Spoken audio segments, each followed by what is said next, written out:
Hello everyone, welcome to another episode of 10 for the Chairman. For those of you who have not watched this show before, this is where I take 10 questions from our subscribers and answer them to the best of my ability. For those of you who don't know about our subscribers, that's the subset of our community, our backers that have generously put up money every month to allow us to do an extra degree of community content. So this me answering questions here, doing the Jump Point magazine, which is usually 50 to 70 pages of really sort of in-depth behind-the-scenes material around the verse, and a bunch of other sort of community sort of background stuff, so sort of the inside Cloud Imperium reports and all the rest of stuff. So thank you to the subscribers for allowing us to do all this extra stuff, because it's really great to show you the inside of how we're making Star Citizen. Okay, so let's get to the first one, which comes from Rycius, who asks, I am wondering about the ability to tune our ships. I know there will be a racing aspect in the game since the M50 and 350R are classified as racing, but will we be able to fully customize engines and tune our ships such as we would tune our cars to get the maximum performance out of them? So yeah, the short answer is yes. We're actually working on a whole sort of racing aspect right now. That will be another part of sort of the spaceflight arena commander, where you will get to fly and race and have time trial stuff, which I think will be pretty cool. And we're also going to allow the tuning, which we've talked about before, how you can sort of overclock your different equipment, whether it's guns or thrusters and stuff like that. I think we've had an engine tuning kit, which was one of our recent stretch goals we just hit.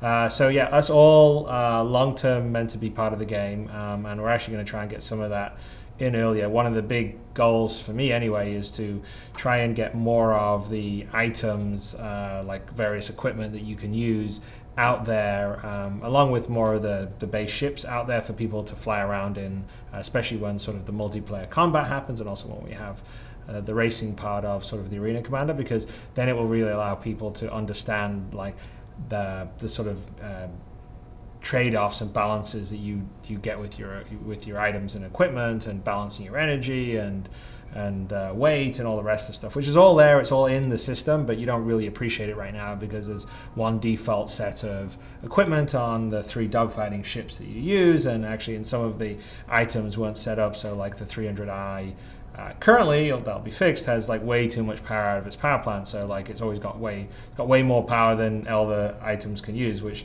it doesn't make sense. That just was something left over from when people were testing stuff. They wanted to check all the things were working, and it never got fixed. So that gets fixed. That's why we're doing the early testing. Anyway, so I think that will be fun, and I'm hoping people will actually have a cool sort of mini game tweaking things.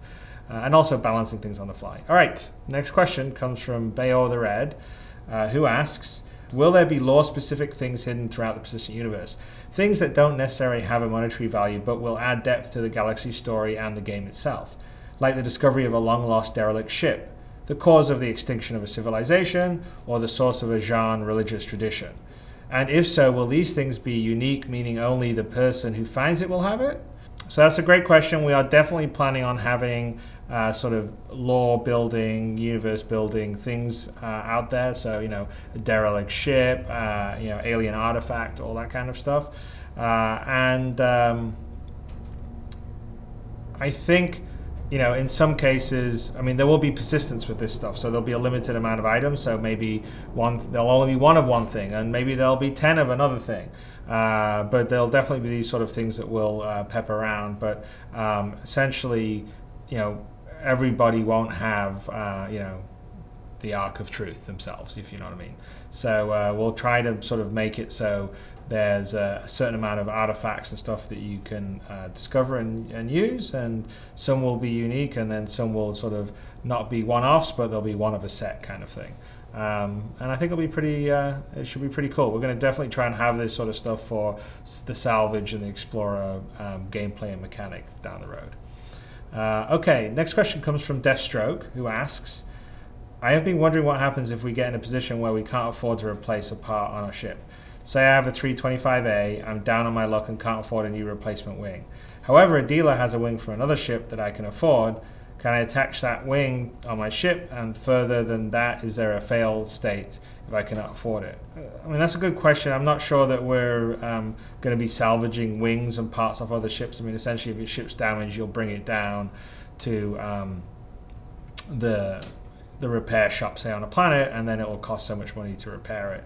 I think we sort of discussed to a certain level that there potentially would be a case where you could take a loan out to fix things or do stuff on your ship if you don't have enough money for it, and then at a certain point you wouldn't be able to get any more, and if you still don't pay that off, then people come after you to get it from you. And then at that point, you may not be able to fly your ship, but perhaps you can take a job being a pilot for someone else or doing some mundane job for someone else to earn enough money to go and fix your ship, which is kind of what you would do in the real world. So that's kind of our thinking as far as that goes. Okay, next question comes from Cloud Dragon, who asks, what ideas are being fleshed out for various alien ship flight behaviors, specifically single-seater ships?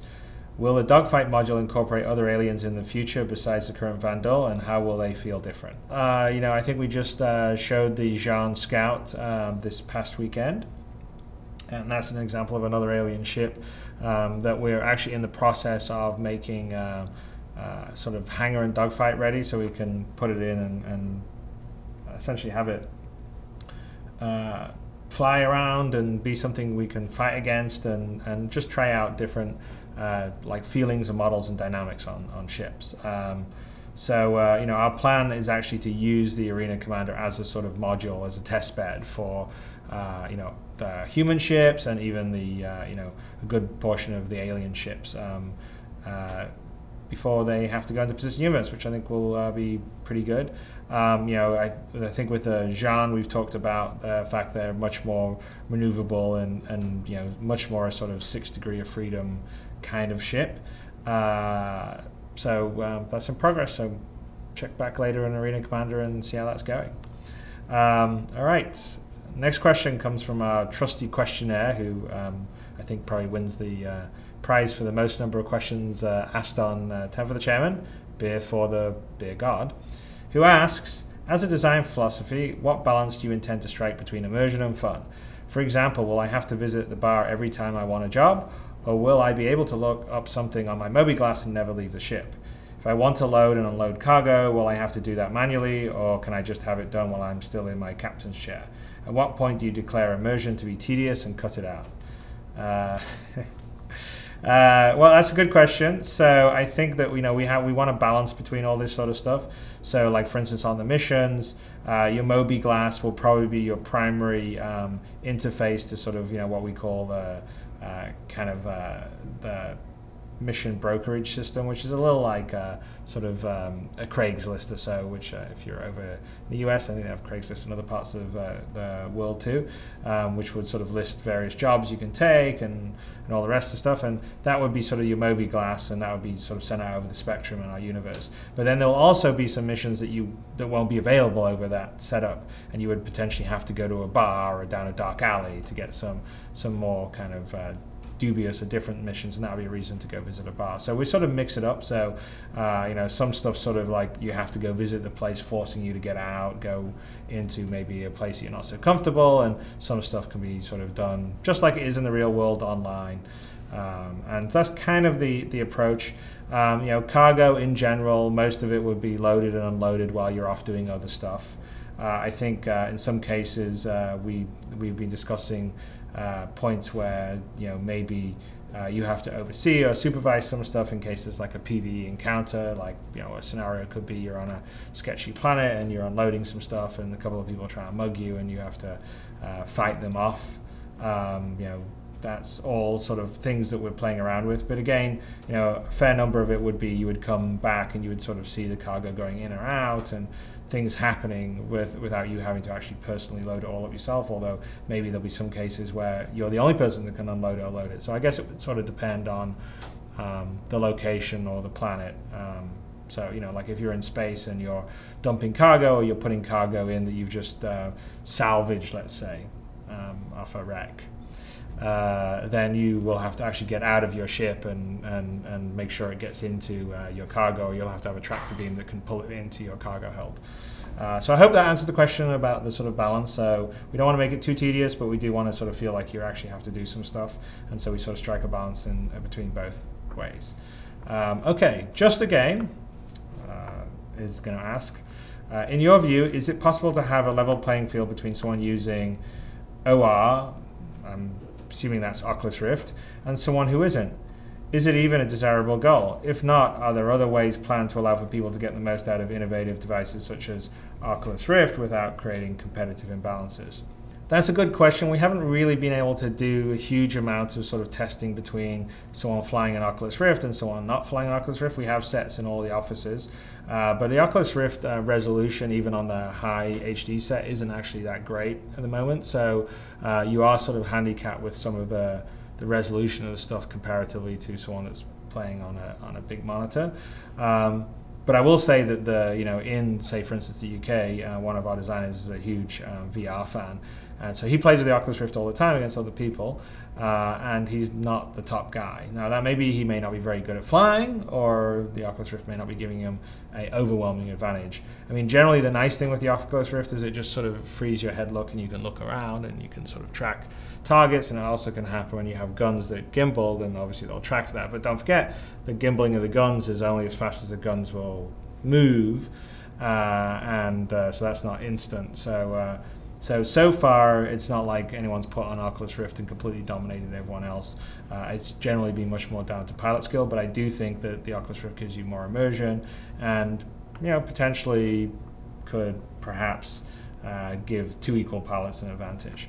But we haven't gone far enough into being able to balance all that properly. Okay, next question comes from Captain Darkstar, who asks, if you discover a jump point and immediately explore the system after the jump, are you able to claim some of the land on any planets you discover inside the system once you report the jump point intel to the UE authorities? Don't have a great answer for that, because we still haven't really decided on whether you can actually own a planet or a land or a portion of land at all. So you can definitely navigate a jump point, get to name it, get to name a system, and potentially if there was an area like an asteroid, derelict asteroid base or whatever, you could land on that and sort of control it or claim it for yourself. But I'm not sure that we're going to currently let people land on a barren planet and say, yep, this is, Chris World or something like that. So we do want to have a certain level of player controlled terrain, but right now that's sort of kind of limited to the sort of space station, asteroid bases, the stuff that you can find in space, or a big capital ship. But longer term, we are thinking about, well, is there ways to do that on some land? So I think that ultimately will get into the game. I'm not sure it'll be in there in V1, if that makes sense. Okay, next question comes from Jaquito De Royo, who asks, I was wondering if the game is going to output telemetry data for advanced sim cockpits with gimbals and MFDs. Well, yeah, potentially. I mean, we've talked about building the ultimate sort of Star Citizen sim seat thing where you can move around and stuff.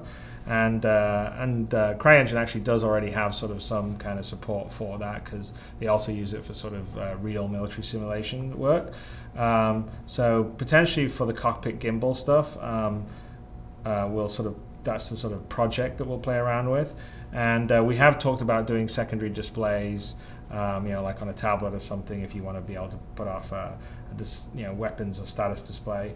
But not promising that as a feature for V1.0. It's sort of a kind of fun and play with it and try and get it there if we can. It's sort of like an internal project, but we've got a bunch of other stuff to do first. So don't get on my case if it's not done in the next 3 weeks.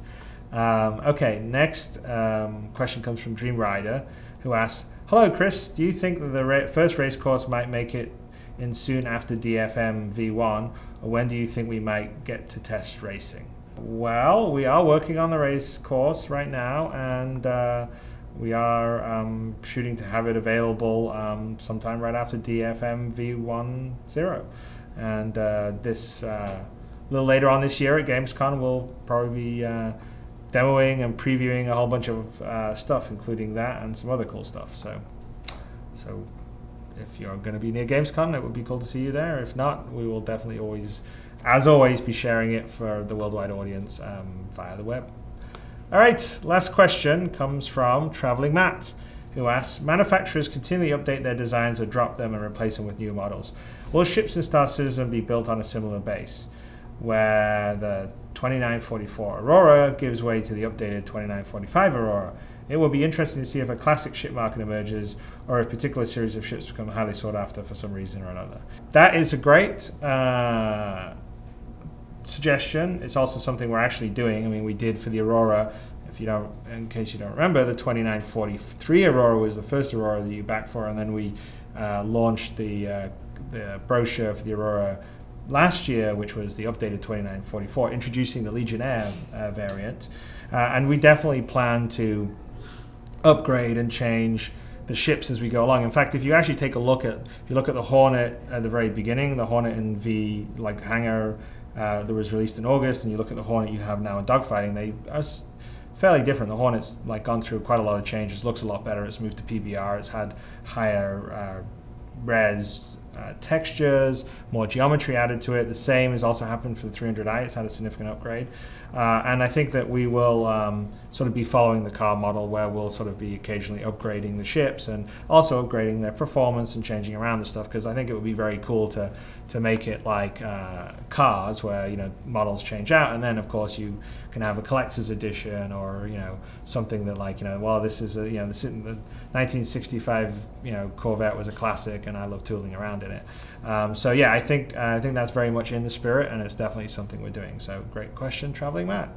And that brings us to the end of this episode of 10 for the Chairman. A little vanilla today. I didn't have any props or gifts to show off, so but next episode hopefully I will. And thank you all for watching. Thank you all for supporting and backing the project. Without all your support, we couldn't make this incredibly ambitious and incredibly fun game. You know, really look forward to, you know, reading the feedback and the comments. It's really great and interesting seeing sort of how things are moving with Arena Commander. I mean, we've got a lot of work still to do. We've got a lot of balancing on exactly how the IFCS works, the input mechanisms, and a whole bunch of other polished stuff that we have. So we're all working really hard on it, but we all really appreciate your feedback. It's great to see people sort of move and evolve, and you know, hopefully, you know, within, you know, as time goes on, we get more and more people into the multiplayer, because I'm really looking forward to the point where everyone can be playing against each other, and we're also sort of balancing the ships and adding more items in, and sort of seeing how the systems that we've built kind of adapt to you know, everyone's tactics and flight styles and all the rest of the stuff. So you know, having a great time. Like, again, thank everyone for backing. Thank the subscribers for allowing us to do this extra level of content, and I will see you next week.